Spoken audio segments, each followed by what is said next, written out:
Hi, welcome to 90% Knitting. This is episode 165, and I'm Lisa, your host, also known as Fiber Nymph on Ravelry, Plurk, and Instagram.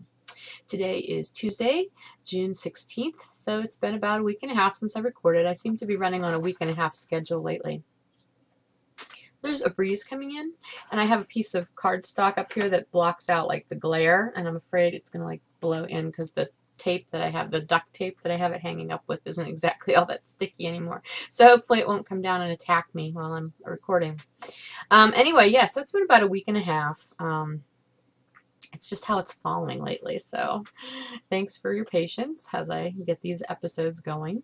And I'm also sorry if I sound a little scratchy and froggy. I think it's the weather.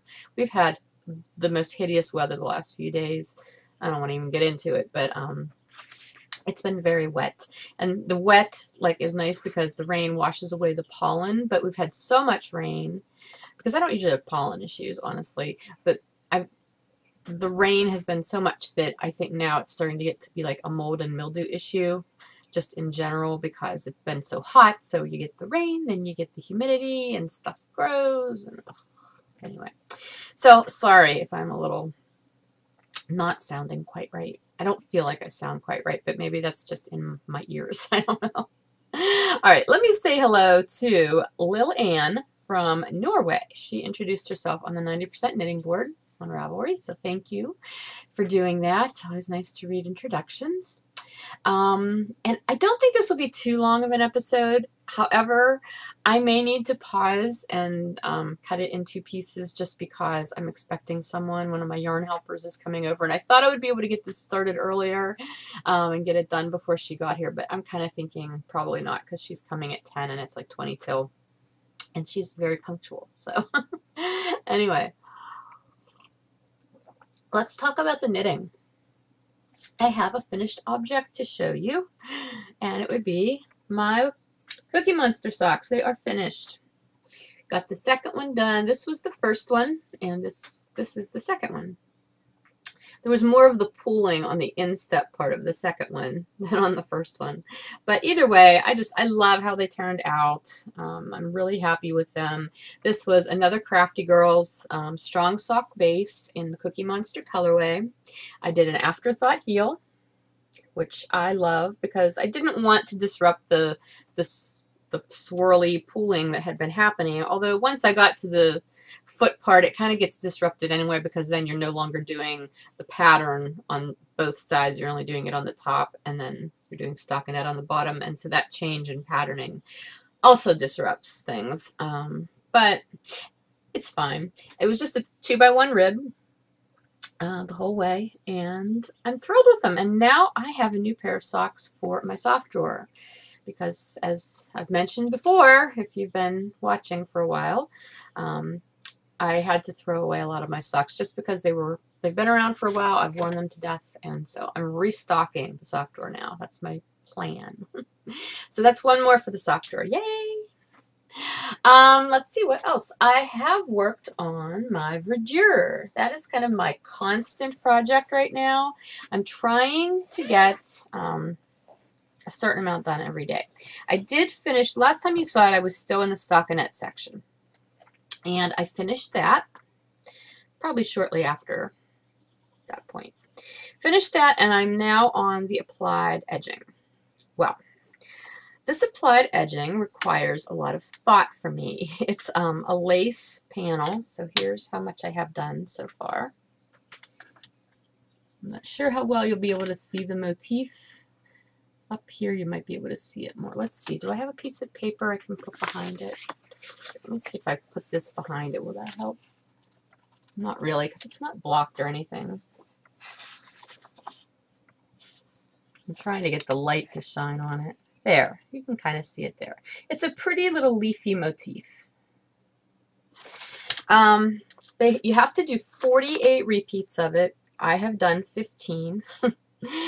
It took me a little while to get into it, like to figure out what I was doing. And after the first repeat, I got it. I'm good. The thing is, it's lace and it's only 25 stitches, so you wouldn't think that would be a big deal. But through the first, I don't know how many, 5, 6 repeats, it took me that long just to figure out how to read my knitting, because it is knitted lace. It's where you're doing patterning on both sides, more or less.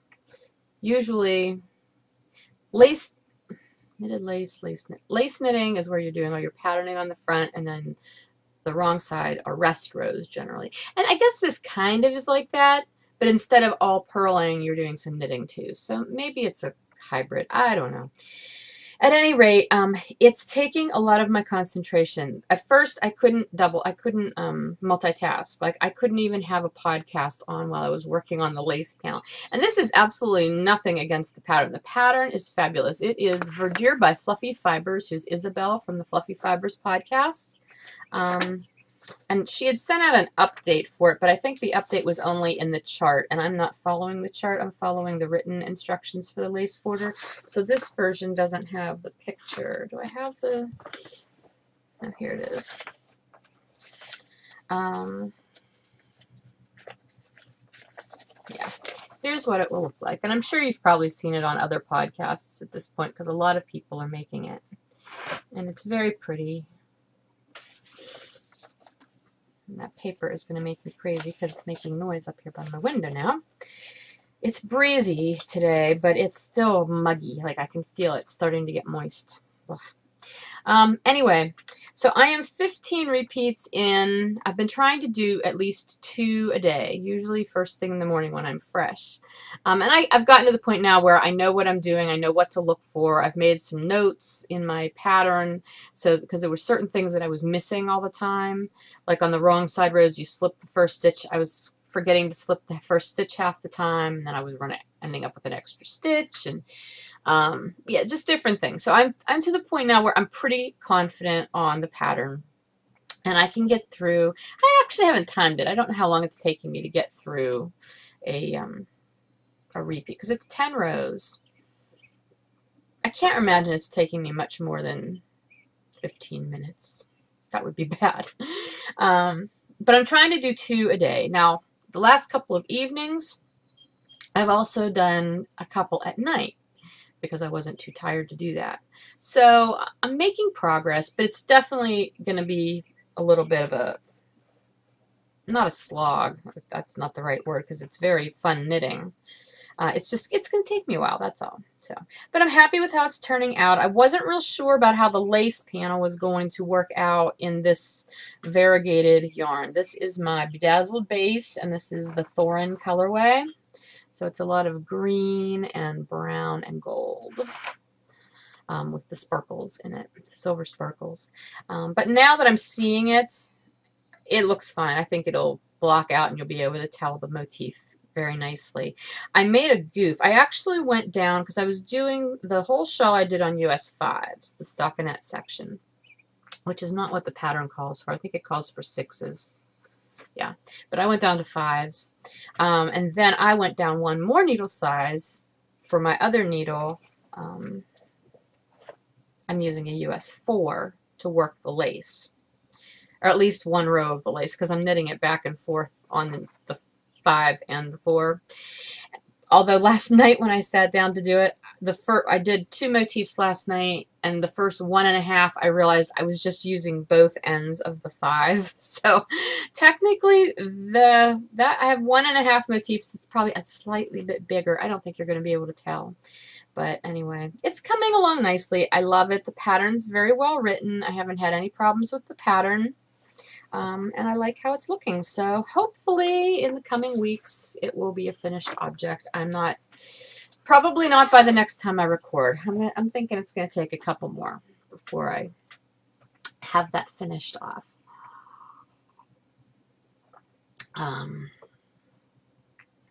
Actually, you know what? I think I told you something wrong. I think I said I was still in the stockinette section last time, and I wasn't. I just looked at my notes. I was on... Oh, no. Never mind. I'm sorry. I'm reading my notes totally wrong. I was on the stockinette section last time, but I am now 15 edging repeats done. It's great when my show notes don't even make sense to me. All right.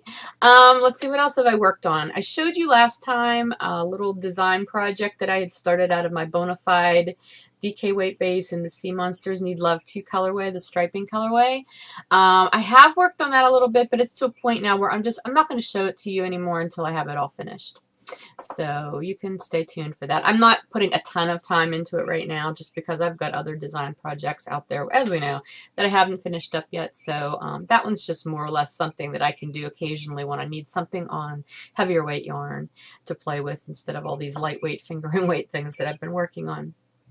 All right. However, speaking of heavier weight yarn, I did start Emma's Afghan. Oh my goodness. This is going to be one of those projects because as I talked to you about last time, I wanted to do a chevron pattern. I wanted to do a chevron patterned Afghan that I could work in strips and then seam them together to make the Afghan wider. So I went through a lot of patterns. I found some ones that I thought were really cute and I thought I could make work. And then I ended up doing something totally different. And I don't have the piece of paper in here with me. I left it in my bedroom. Oh my gosh, do I not have... Okay, you know what? I am going to have to pause and go get it because otherwise this is going to be a pointless part of the segment. Hold on, I'll be right back. Okay, I'm back. Yeah, I not only left the paper part in my bedroom, but I left the first part of the knitting that I did in the living room. So that was like really useless. Anyway, like I said, I was like looking at chevron patterns and then suddenly I had this other idea in my brain and that's what I started working on. And I did kind of a little mock-up. This isn't exactly what I ended up doing. Well, it is, but it's ultimately it would have had 5 rows across doing this. Okay, so that's those 4 colors that I showed you. And this is how it started to knit up. So, the blue I'm doing in seed stitch, all of the blue segments, and then the other colors I did in stockinette. And then I figured I would just do that the length that I need it. I was going to do 5 of these panels, and every other panel the blues would be offset. So you can see that in my little schematic here, how I've offset them, but they would all still remain seed stitch. I got this far and I like it. I mean, I like how it's turning out. And I love seed stitch. You know I love seed stitch. And I like how when you go from the stockinette section up into the seed stitch, you get that little row of purl bumps that you can see in the next color. I love how that turns out. It's like this little unintentional design element just by the nature of purling.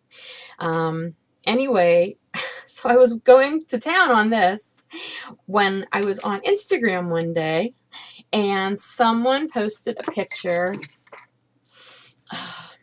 I can't remember who it was now. Nerd Yarn Geek or something like that. I'm sorry if it's you and you're watching, if I'm butchering your name probably. But anyway, she posted a picture of a finished wrap that she had done based on the where is it?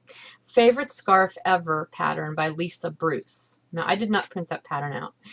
Just telling you that's what the wrap that she did was based on that. And that was a chevron pattern. Okay, you know where this is going, right? I saw that and I immediately, it was a stripy chevron. So there had lots of zigzags of different colors. And I was like, that is exactly what I wanted for this Afghan. That is exactly what I wanted. And so as much as I liked what I started doing here, it's not what I originally wanted. And my heart was really, really set on chevron-y goodness. So I pulled out another set of needles. Thank goodness I've got lots of size 7 needles. And I started a chevron. I actually started it on scrap yarn first just to get the modifications down, the stitch count modifications, because I am, obviously it was written to be a scarf and I needed to make it wider. So here we are. I'm losing stitches here at the end. Let me grab those real quick. Obviously not very far into it because I just made this switcheroo the other day, but that gives you an idea of what it's looking like right now.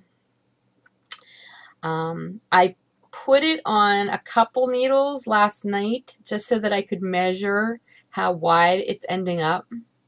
And it's going to end up approximately 48 inches wide, which was my minimum width that I wanted for this Afghan. And I actually think once I block it, it'll probably be closer to 50, 52 inches, I would think, just because you've got the eyelets in there. Those are going to open up. And it's not a super, super dense fabric. It's just dense enough that you can see, that the fabric is nice. You can see the patterning, and I'm in love with this. And this is my plan. My plan is to just do randomly sized segments of all these colors. I've gotten the blue, the green, and the magenta in here so far. I went back to the blue intentionally before I did some of the purple. I'm going to do wide rows. I'm going to do narrow rows of chevron, just however I feel like doing it. And I think what I'm going to do, because I had a couple of other colors in mind that I wanted to put together with this, I think I will add those as I go. Just pop them in because I can. And there doesn't have to be a big plan for this. And that is going to be part of the fun of this project, I think. So, yeah, I believe the chevron has finally won. I'm not sure what I'm going to do with this yet. I think I may just do one more of the seed stitch. I don't know. I have no idea what I'm going to do with that. Who knows? It doesn't matter right now. But my person is here. I need to pause, and I will be back shortly. Okay, I'm back. So let's see. Yeah, I believe it is going to be the chevron, because I really like it, and that's what I had my heart set on doing to begin with. Now, the fact that I'm not doing that one in a strip form, I'm just doing it all the width all at once, that could maybe prove to be interesting as summer progresses. But you know what? It is what it is. At least I'm making what I really wanted to make to begin with, so that's what's important, and I think it'll turn out really cool. All right, what else? Oh, I cast on socks because apparently I'm all about the socks these days.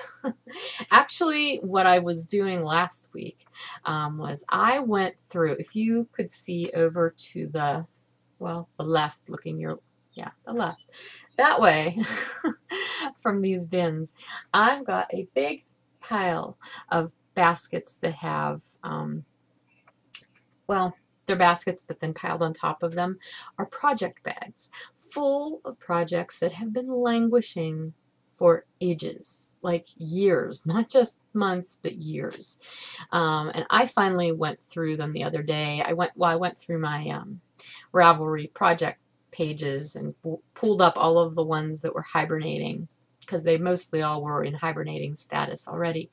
I pulled them all up, and I decided that if it's been sitting around for more than 2 years, and I haven't worked on it, it's getting frogged, and that's it.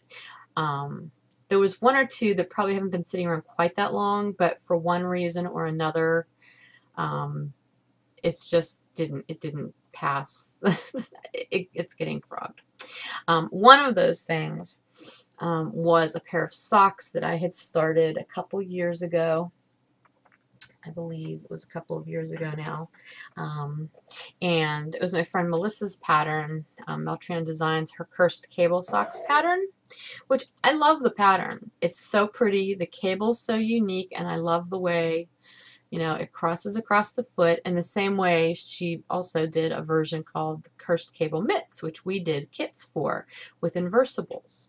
For whatever reason, I did the foot up to, it was a toe-up sock, and I think I got up to the point where I was going to have to start doing the heel at the same time, and I was also doing where the cable starts to move. I'm pretty sure that's the point that I was at, and that's where I stalled out, because I had a hard time just wrapping my head around it all. getting that to go. Now, I have to say, I think I have finally come to the conclusion that toe-up socks are just not my thing. I don't enjoy knitting toe-up socks in general. It doesn't matter what pattern they are. They could be a plain vanilla sock. And I just don't really enjoy that process. The last ones I did, I think, were the scrappy socks that I did back over the holidays.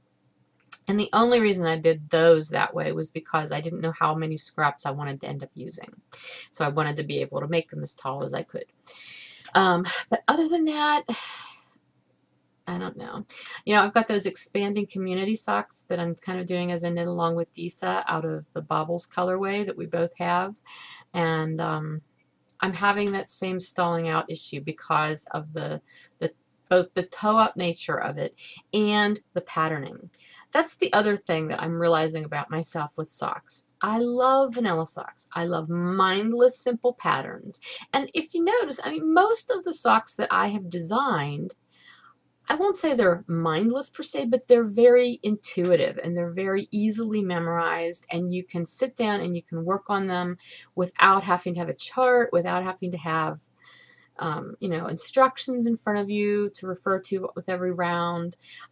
That's my preferred sock knitting. Sock knitting for me is relaxing. These socks were totally relaxing. You know, there was no stress involved. Sock knitting is my relaxation knitting. And so I've decided to accept it about myself that if I have to focus and get stressed out over a sock pattern, even if it's just a little bit of it, I'm not probably going to finish it. And I know that stinks and everything because there's so many pretty patterns out there. I mean, the cursed cable socks, where that was a, you know, a wonderful example. Beautiful sock pattern. I couldn't do it, so I frogged it. I'm sorry, Melissa. Please don't hate me. Seriously. Anyway, I cast on another pair of socks. And my first instinct was to cast on a fingering weight version of my whimsy socks. And I was going to do the little less whimsy version on this because it is a striped yarn. This is my bounce base in the Key West colorway. And so that's what I started out doing. And I got into it a couple of inches and I looked at it and I said, you know what? I don't like it. I love it in the sport weight base. I love that version of it. But the seed stitch was just sort of getting lost in the fingering weight. Now, would it be different if I was doing it on a semi-solid? Maybe. Probably a little bit. But there was something about the size of the seed stitch in fingering weight that just wasn't exciting me. So I ripped it out. And I am now just doing a vanilla bean pattern. This is from Emily O'Grady. It's her vanilla bean sock recipe. It's basically for striped socks. So every time you come to a color change, you slip a stitch. It's a free pattern. I'm not really giving anything away. I love this pattern. I can't tell. I don't know how many pairs of these vanilla bean socks that I've made over the years. And I love it. It always works. It always looks nice. I do an afterthought heel, which I love. I absolutely adore the afterthought heel. It fits me great. And so that's what this yarn is now going to become. Instead of sitting in a project bag, languishing and languishing and languishing, like it's been doing for a couple of years. So, yeah, that's one of my things that I started this week. So, and my usual US 1.5 needles, I'm doing this on 60 stitches. And that's pretty much it. I have a relaxing, no thought sock that I can work on again. And that's what I like to have. So, oh, the bag. Let me tell you about the bag. I kind of went on a bag binge since you saw me last. This bag, it was called Glamping. I love this fabric. It just makes me want to go buy a camper right now. Isn't it cute? And the inside fabric is just this pretty little seafoam green. This was made by Sew For You, who is Courtney Price. There's her business card. And her shop, if I can get this to focus, there we go. It's an Etsy shop, so it's sewforyou.etsy.com. And she is Knit Pearl Girl on Knit and Pearl Girl. Okay, NITNPURLGURL on Instagram and Ravelry. So that's where I got the bag. It's just absolutely adorable. And she shipped it out super fast. It's just got regular zipper. She puts a little piece of satin ribbon on as a zipper pull. And it's got the little tab here at the end that you can hold on to while you're zippering it. And it's perfect, and I love it. It's so cute. So that's where my vanilla bean socks are hiding. Okay, I also cast on another pair of socks because I really, really, really want to use the yarn that's in this bin and this bin. These are mostly indie dyed sock yarns from people other than me that I collect. That seems to be what it is. So I went up there last week and I pulled out a skein, and I pulled it out based on the fact that it had this really pretty purple that I could see. I thought, oh, I'm going to pull that one out. And then I forgot what it looked like because I've had it for quite a while. And these are all of the colors that are in it. It not only has the purple, but it has kind of a navy blue, and then that bright limey green. And it's funny because now that I'm looking at it, well, it's also got, it's kind of got this light bluish bit here where you get little pops of that, but I think that's from where the yarn colors are bleeding together, where they join, where they meet, more than an intentional color. I don't know, I could be wrong. These colors are actually really similar to So Berry Limey, which I didn't realize when I dyed that yarn, when I created that colorway. I wasn't like looking at the skein or anything, but now that I'm looking at it, the purple's very different, and the blue is actually quite different too. I mean, the green is different. It's just the same colors, the same 3 colors, different shades of those colors. Anyway, this is a variegated yarn, and this is by Turtle Pearl Girl, right? Turtle Pearl Yarns and Notions, who is Genevieve, and she is out of Canada, Quebec. I'm pretty sure she still does yarn. I honestly haven't shopped with her in a long time. You know what? I'm going to just check really fast because that would be funny. If, well, not funny, but I don't want to tell you something and then have it not be true. So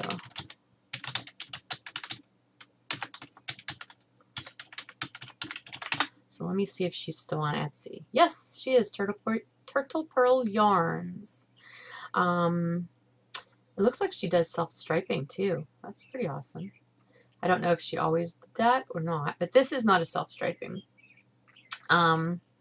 This is turning out to be this. And again, just like the Cookie Monster socks, I am all about the pooling on this sock. I love how it's pooling. And it's doing that zigzag because you've got the green that's doing the thing, and then you've got the blue that's doing the thing within the purple. And I love it. And this is just a plain vanilla sock. However, it was cast on twice prior. Was it twice? No. Once. No. Twice. The first time I cast it on and was knitting up a pattern that I had written for a pair of socks, oh my gosh, I think in 2010, and I never published it because it was just sort of a quickie pattern that coincidentally I created when I was knitting socks at a Clark's concert in 2010. If you can believe that. How coincidental is that? Anyway, I had jotted down the pattern at that point in time, and then it ended up getting lost in a pile of stuff, and I just never did anything with it. And I was cleaning out these big piles of printed patterns that I had a couple weeks ago, and I found it in there. I thought, oh, that was a fun little pattern. Matter of fact, the socks that I made back then have since been deceased because they got holes in them. That's how much I wore them. That's how long ago I made them. So anyway, I cast this on and I started making them, and I was tweaking the pattern because clearly back in 2010 I was not a very experienced pattern writer, and there was some weird stuff in that pattern. So I was fixing stuff as I went along. And then I don't know how far I got. I probably got about this far and realized this sock could fit an elephant. It was huge. And I mean, I had done my normal I think 60 stitches, or 60 or 64, I can't remember what I think it was 60 stitches on my US 1.5. I'm like, what is wrong with this? I mean, there's some eyelets in that pattern, and I thought, well, maybe that's opening it up a little, but I couldn't imagine that much. Well, I had to rip it out because it was never going to fit me. I mean, I was slipping it on my arm, and I had it like up here. It was huge, and my lower calves aren't that big. So I ripped it out, and I thought, well, I could downsize the pattern and do it, you know, with fewer stitches, but that was going to take a lot of rewriting and everything. I thought, no, I don't really want to do that either. So I cast back on the 60 stitches, and I just started working this plain vanilla sock.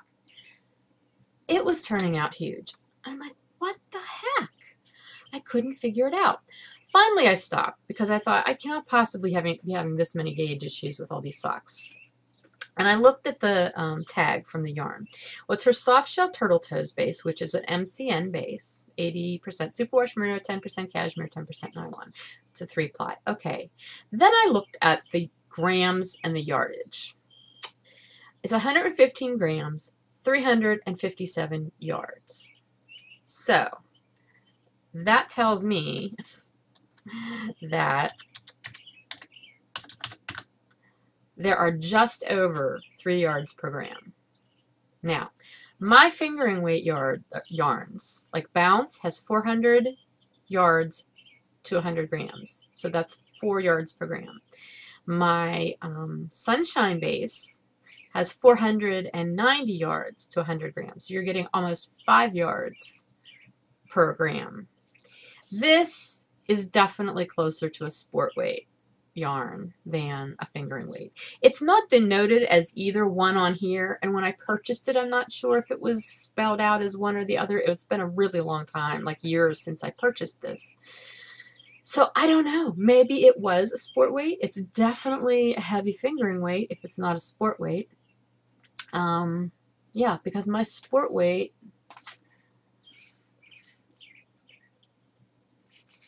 it is closer to the yardage in my sport weight. I don't have my new sport weight up on my little reference list here right now.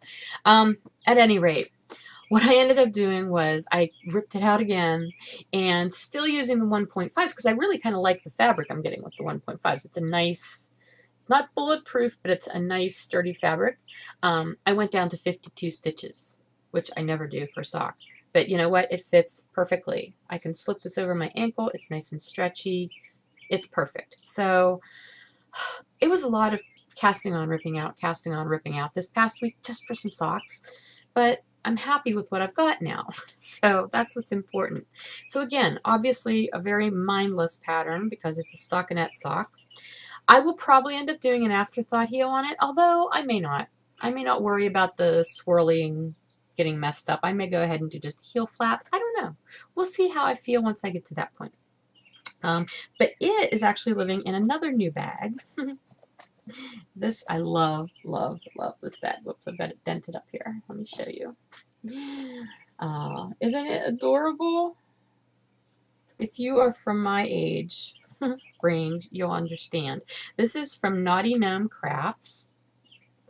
There's her card. And she's got her little Naughty Gnome tag on her bag. It's called Mixtape. That's what it was called. The bag is called Mixtape, and I love it because if you're of my generation, you remember making mixtapes, right?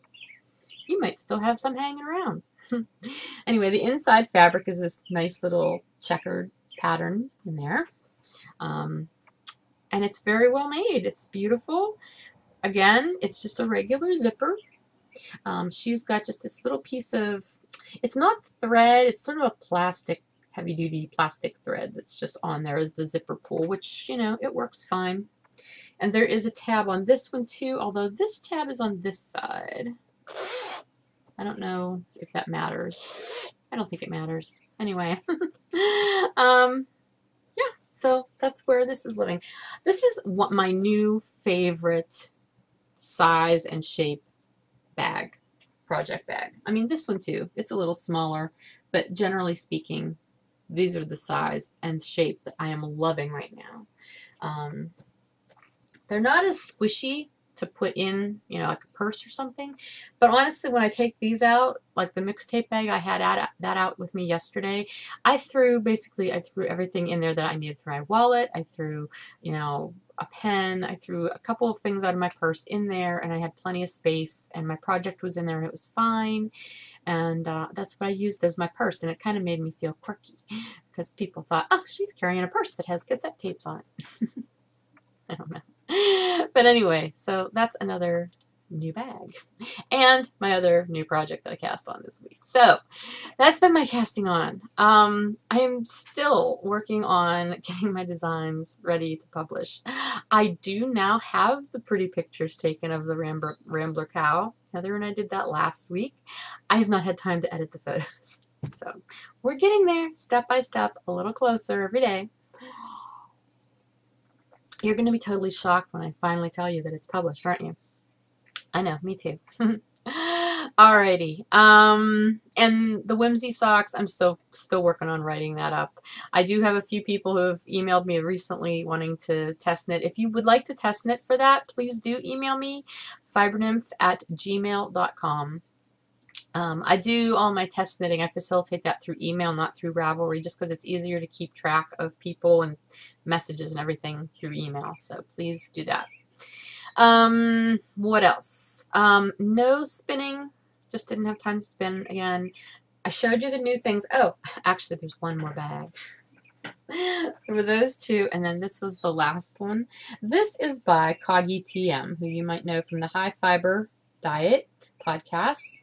And her name is Carrie. And she must have posted, I guess, on Instagram, because I didn't even know she's made bags and sold them. But she's got an Etsy shop, which I will try to tell you what it is. I would say I'll put it in the show notes, but boy, I've been horrible about show notes the last couple of times. Yeah, Glamping was by Sew For You. Mixtape was from Naughty Gnome.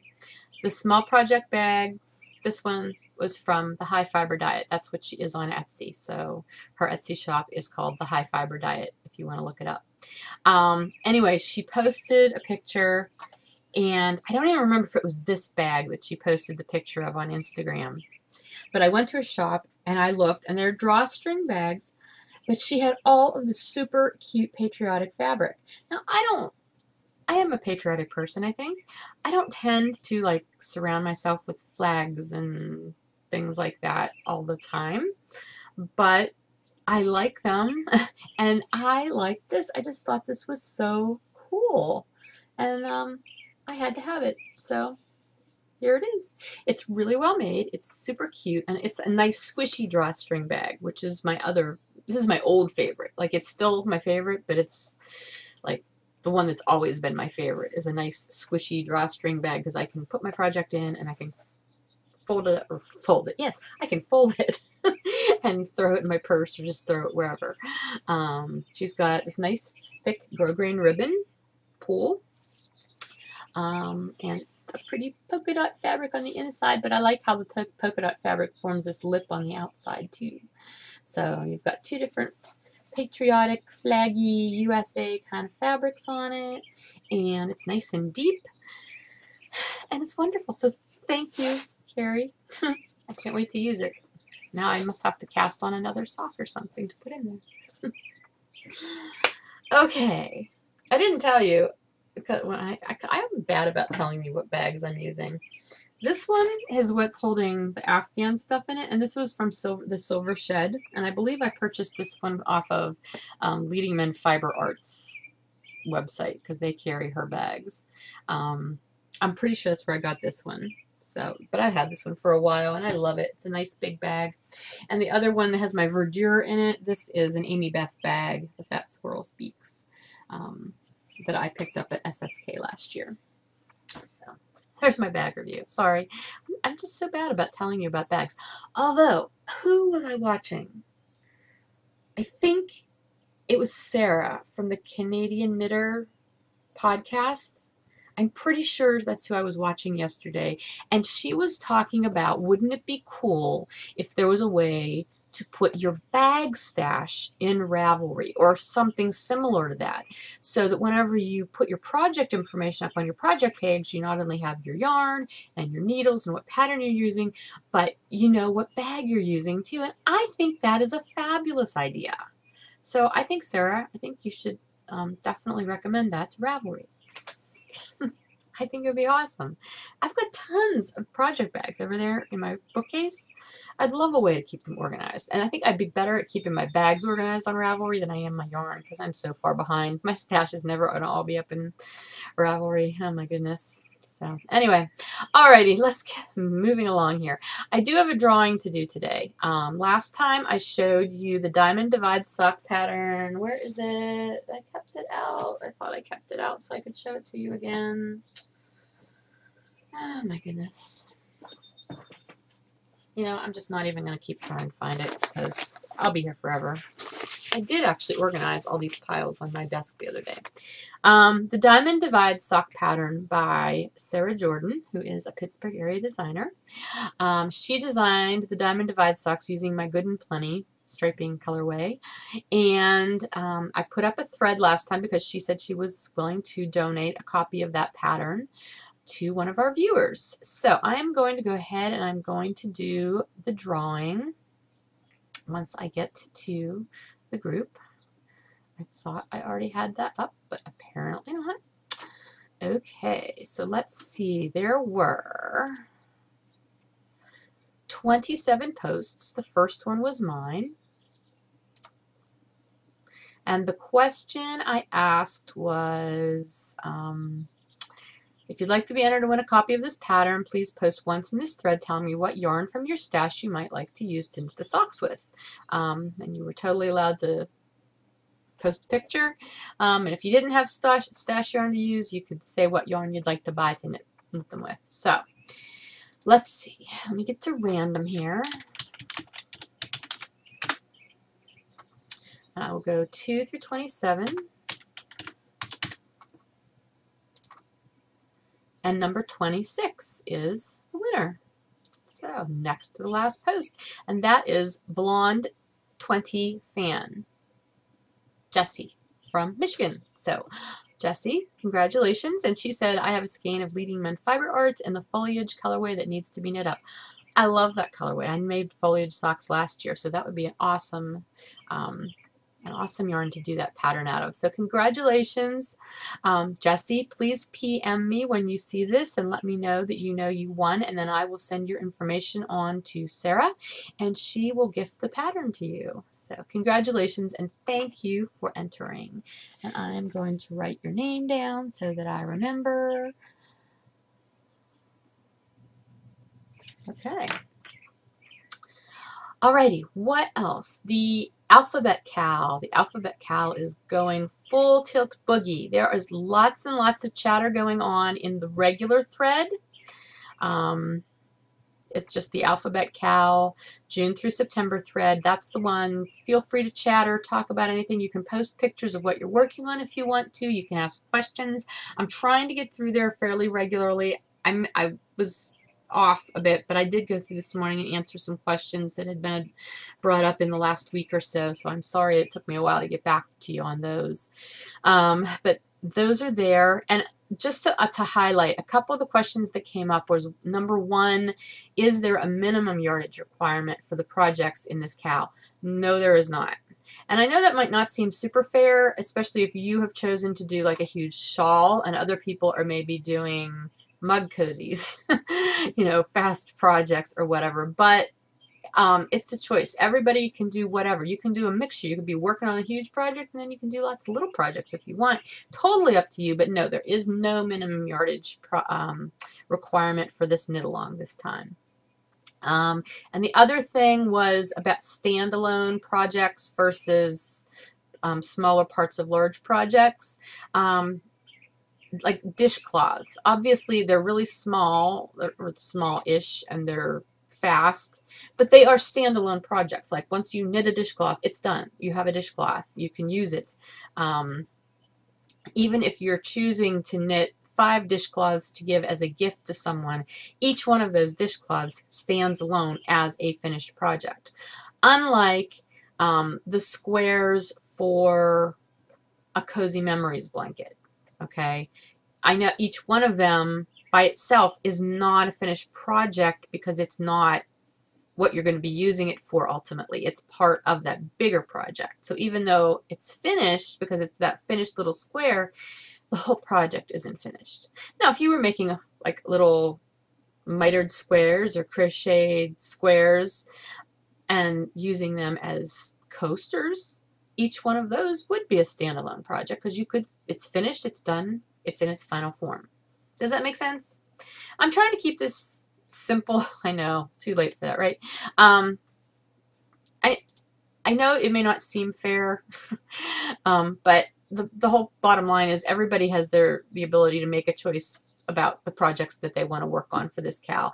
And you know, the other thing is I know that a lot of people are double dipping with a lot of other cows that are going on, and like Summer Stash Dash and oh, I don't know. I know there's a bunch of them. So it might get a little confusing too, because I'm sure some of those cows do have minimum yardage requirements. But just know that there aren't any for this one. And that's okay. Continue to post your finished object pictures in the No Chatter thread. And then don't forget that there's also the Alphabet Cow discount offers thread, which I see that there is now a new post there. It just went up 34 minutes ago. And that is, oh, that's by Melinda Vandermeer. Don't forget, she is offering a discount for this month, which I told you about last time, and you can read about it there. But she's also offering a discount for the July knit along, which will be G through L, the patterns. So 20% off now through July 31st by entering the code 90ABC through the end of July for discounts on any of her patterns that begin with G through L, which is the Hennekai Cowl, the Heidi Mountain Scarf, and the Laurelhurst. And she just notes that the A through F patterns are still being discounted through the end of this month as well. So just so you know that that's there. So please, you know, I'm not going to go through all of those offers that are in that thread, but please feel free to check out that thread and see who's offering what in the line of discounts, because there's some really cool things there. But just to remind you, we do have prizes for this month. I'm offering a skein of my Bedazzled yarn in the Dragonfly colorway. Dharma Dye Works has sent me a skein of her Mermaid Tears colorway in she doesn't have a yarn-based name listed, but it's 100% superwash merino fingering. Plus, you'll be getting some stitch picker-upper things that she had sent me as well. And then thirdly, Melinda, who is offering the coupon code, also is offering $10 worth of her patterns each month as a prize. So we will definitely have 3 prizes well, 3 prizes this month at least. And if you're someone who would like to donate a prize based on the alphabet letters of the cow, please message me on Ravelry or email me at fibernymph@gmail.com, and I'd love to talk to you about that. And you know, we are halfway through June, which is the A through F month. I'm loving seeing your projects up there, but don't forget to start thinking about July. July will be G through L. So you can be lining up those ideas too. Let's see, what else? I think that's pretty much everything. I mentioned last time I'm switching over my email addresses. I'm going to be getting rid of my Comcast address, so email me through my Gmail address. It's fibernymph@gmail.com if you need to email me for anything. How to stay abreast of everything that's going on. The Facebook page, the Fiber Nymph Dye Works Facebook page, is probably the best place.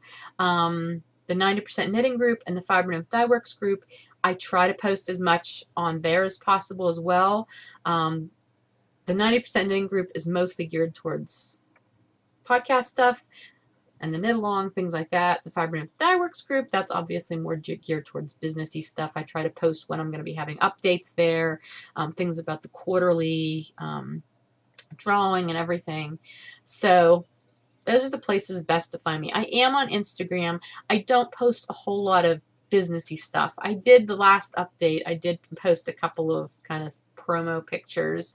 But I think that might be the first time I ever did that for just an update. So I don't know if I'm going to continue to do that or not. I feel kind of weird doing that, but I don't know.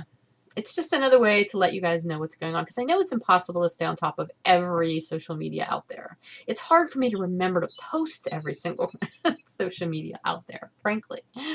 And same with Plurk. I'm on Plurk, but not as much as I used to be. Not because I don't like Plurk, just because I can't Plurk from my phone, right? It's just really cumbersome.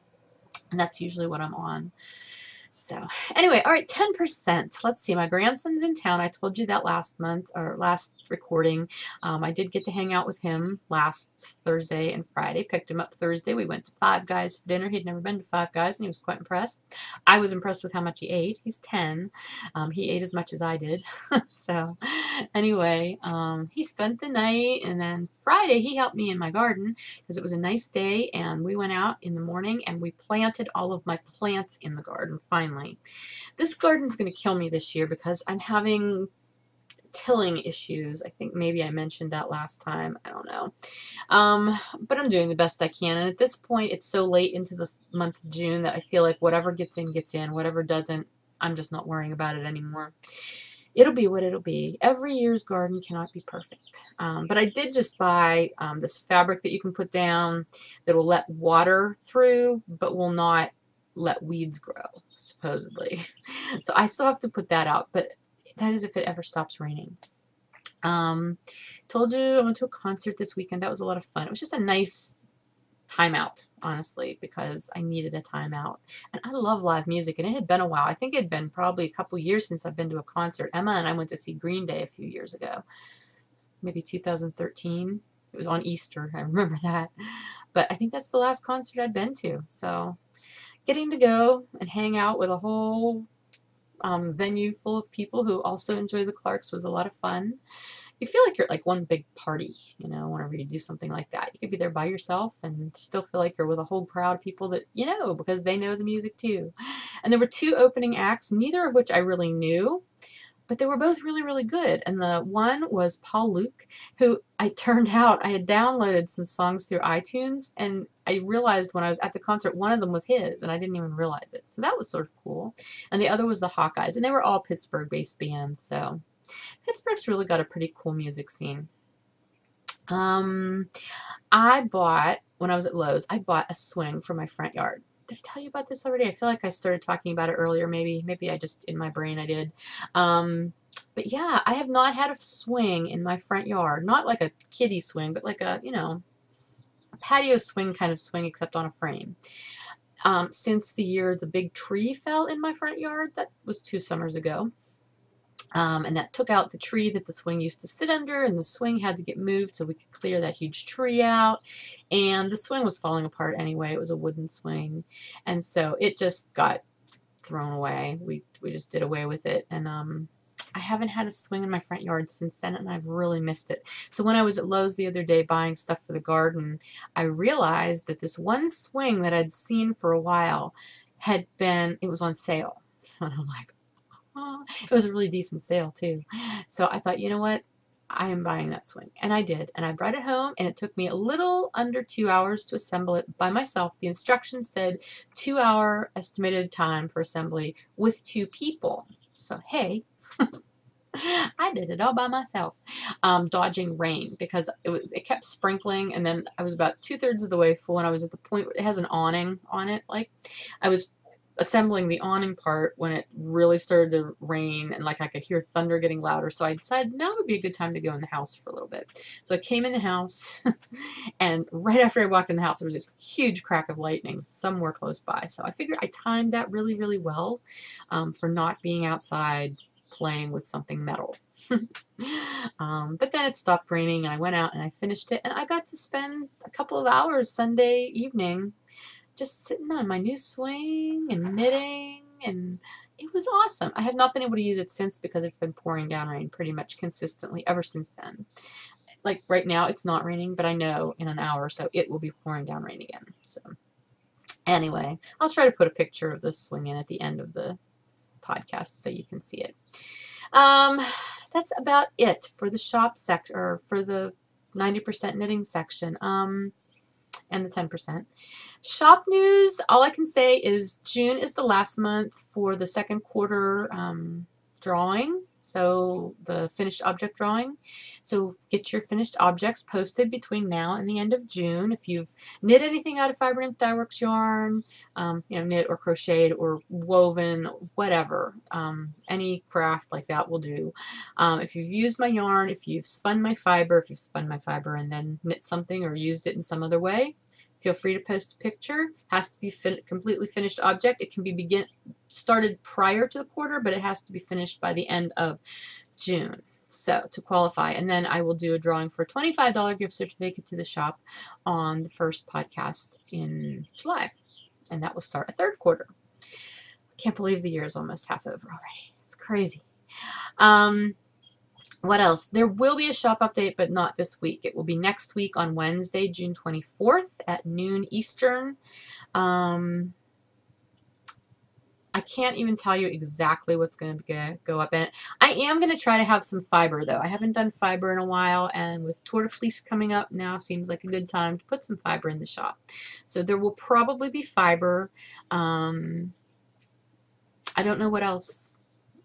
There'll be a little bit of everything, but I'll record next week. Hopefully. Will I get to record next week? Ugh. I'll have to record on Tuesday again and hope that you see it by Wednesday when the shop update happens. Oh well. Sorry, I'm doing the best I can with that. Scheduling right now is a little crazy. I think that is everything I have to tell you about. This has gone on way longer than I thought it would, for as much as I originally thought I had to tell you. So I'm going to go. I have a full day of work ahead of me. So hope you're having a good week. Hope you're enjoying your knitting and spinning and crafting. And I will talk to you next week. Bye.